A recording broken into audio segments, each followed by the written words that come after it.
Hey everybody. Okay, so I'm politically homeless. Help me out here. Now, this is where I would love to hear a lot of commentary. This is where I would love what you guys think about this whole political season that's about to begin. Now, with that being said, I've always looked at politicians like actors, but they're just better educated. That's about it.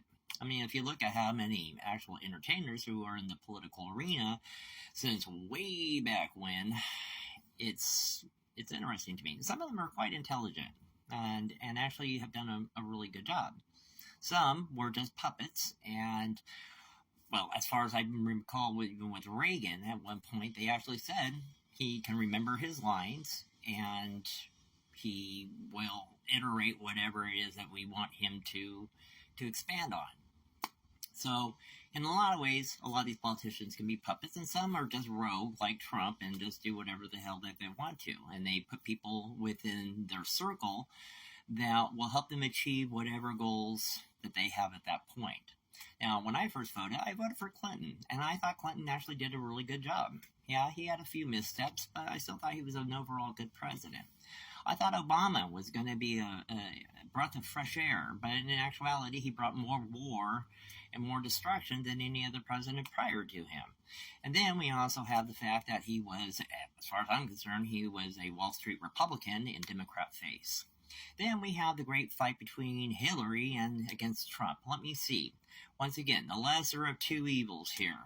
Hell, there was no way in hell I was going to vote for Hillary, and there was no way in hell I was going to vote for Trump. So I just voted for an outsider because I'm not going to lose my vote. That's the whole thing. I always want people to remember. Even if you don't like your choices, you can always, color outside of the box. You don't have to necessarily choose the two front runners of the race.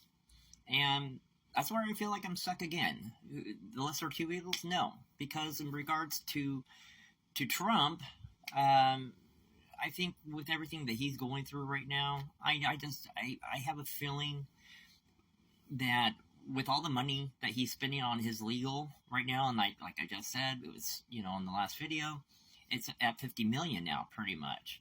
By the end of the year, it should be 100 million. There's only so much good money you're going to throw on top of bad money. And I don't know how long that's going to last. I really don't. I do know that if they can convict Trump of anything before the actual election, well, then I don't think that at that point he can even run or he can be elected if he's considered a felon.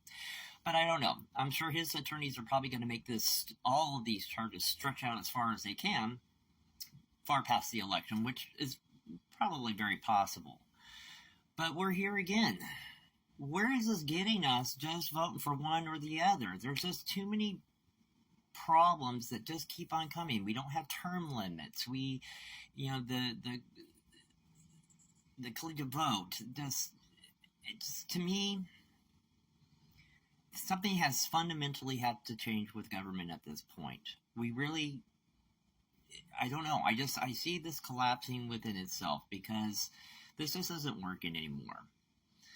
And right now, I don't like the extreme left woke, and I sure as hell don't like where the Republicans are at. It's at a standstill. Nothing is going to change. Nothing will change if we continue on the course that we are, and it will lead to full-on destruction of this country.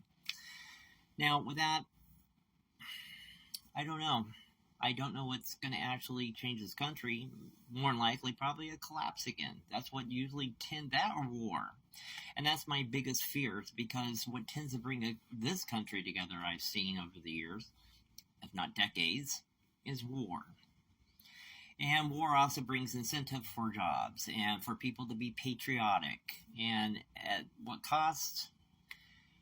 I don't know where this is going to lead at this point, but like I said in the last one, I really do hope that we have an outsider who can take charge and hopefully make some positive change, because quite honestly, I'm getting really tired of this political rat race that we're in. And it's no longer the swamp. It's literally the bottom of the toilet, honestly. And I just don't know how much worse it could be, but I know it can get worse. So, anyways, that's my thought. Like I said, I'm looking for a political home right now, and I just can't be on either side, but then again, I don't want to be on the extreme environmental side or those radical ideals or ideology. But I don't know. What do you think of the choices that are coming up at this point? Do you like them? Do you not like them? Do you see any hope? Do you see a future? I'd like to know. And that's just my thought. You guys have a great day. Talk to you soon. Bye.